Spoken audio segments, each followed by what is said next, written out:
Volvo 2015 model. This is the problem. It's very annoying. Okay.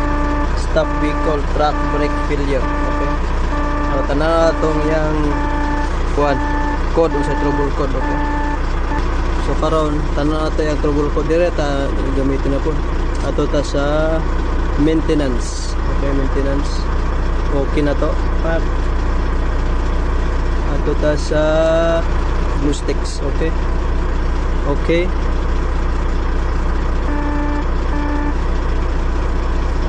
PTC. Okay. So this is the code DBS C1 130. Okay. So kani siya guys, well speed sensor. Okay. So karon na nata sa likod. Okay, kung makita ninyo medyo naputol ang wire sa well speed sensor. Pero kaniya ako ron hindi panitan ni sa boss kaya ko tayo sumpay, pero plan na kung ako sa vlog di ay.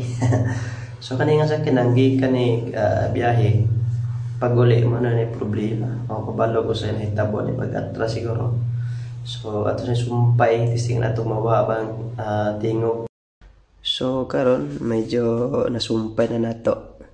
Medyo wala na ako ipakita sa inyo kung saan pagsumpay, pero ako nang gibutangan og head shrink. So karon ito sing pandar kung mawala na bagyo. So ngayon tapos na taon na to. Pandar to sa kinan ha.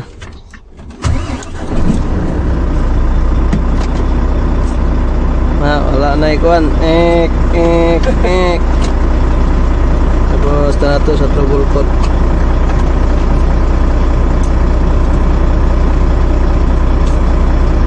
Maintenance. Tapos trouble code. So nothing. So everything is good now. So that's it.